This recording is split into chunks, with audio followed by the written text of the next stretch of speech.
Hi friends, இன்றைக்கி episode உண்மையிலேயே சூப்பருங்க, செமையாக இருந்தது. இந்த இடத்துல நம்ம காவேரி கடைக்கு போயிட்டு வரும்போது ஓடி அந்த கையை பிடிக்கிறாரு. நில்லுடி மாமா, எவ்வளோ தூரம் வருது, மாமாவுக்காக தான் இதெல்லாம் வாங்கிக்கிறியான்னு காயெல்லாம் திறந்து பார்க்குறாரு.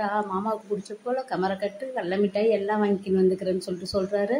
இது உங்களுக்கு இல்லை, இது நர்மதாவுக்குன்னு சொல்லிட்டு காவேரி சொல்கிறா. என்னை விட்டுட்டு எப்படி இருக்க முடியும், மாமா பார்த்தியா பொண்டாட்டி இல்லாத 2.5 கிலோ இழைச்சிட்டாராம் ரெண்டுன்னு சொல்லிட்டு சொல்கிறாரு.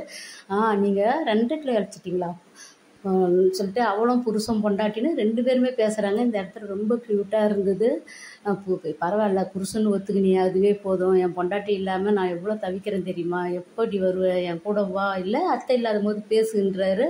அவள் அம்மா பார்த்தா திட்டுவாங்க, விடுங்க நான் போகிறேன், விடுறதுக்காக உன் கையை பிடிச்சேன், சரி மறுபடியும் நம்ம அக்ரிமெண்ட்டு போட்டுக்கலாமான்றாரு. அக்ரிமெண்ட்டை மறுபடியும் நான் பொண்டாட்டியாக நடிக்கணுமான்னு கேட்குறா. அக்ரிமெண்ட்டை மட்டும் சொல்கிறியே, இதில் இருக்கிற 100 வருஷம் லைஃப் ஃபுல்லாக சொல்கிறேனே, அதை யோசிக்க மாட்டியானா, அப்போது நான் பொண்டாட்டியாக நடிக்கணுமான்றது.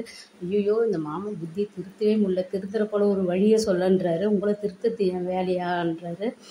பொண்டாட்டிக்காக 2.5 கிலோ இழைச்சி வராதினும் பிரியாணி வாசனை வருது, ஜன்னலை திறந்தாலும் நக்கலாக பேசுகிறாங்க. அவர் சொல்கிற, நீ நக்கலாக சொல்கிறதுனால நானும் நக்கலாக சொல்கிறேன், சொல்லு காவேரின்னு சொல்கிறாரு. அத்தியை சமாளித்து நான் சொக்க தங்கன்னு நல்ல பேர் சம்பாரித்து உன்னை நான் இட்டுக்குன்னு போவேன்றா. பார்ப்போன்ட்டு அவ்வளோ ஒரு சந்தோஷமாக திரும்பி பார்த்துக்கினே போகிறா.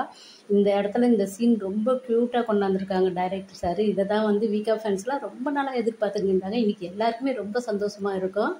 அடுத்ததாக ஹவுஸ் ஓனர் சாரதாம்மாவும் குமரனும் பேசுகிறாங்க. அந்த பையன் பேச்சுலருங்க, எங்கள் வீட்டில் வயசான அம்மா முதல் சின்ன பொண்ணுங்க வரைக்கும் இருக்கிறாங்கன்னு சொல்லிட்டு, இல்லைம்மா அந்த பையன் நல்ல பையன், அவனை வீட்டை காலி பண்ண முடியாதுன்னு சொல்கிறாரு. அவங்க போயிடுறாங்க. போகும்போது விஜய் கரெக்டாக எதிரில் மாட்டுறாரு.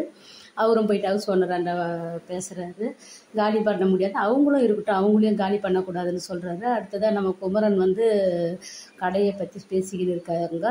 கடைக்கு அட்வான்ஸ் கட்டி கடையை வைக்கலான்னு எல்லாரும் ஓகேன்னு சொல்கிறாங்க. நெக்ஸ்ட்டு நம்ம அத்தியை சமாளித்து நம்ம விஜய் எப்படிலாம் பண்ண போகிறான்னு காதல் நிலையில் எபிசோடில் பார்த்து தெரிஞ்சுக்கலாம். Bye bye.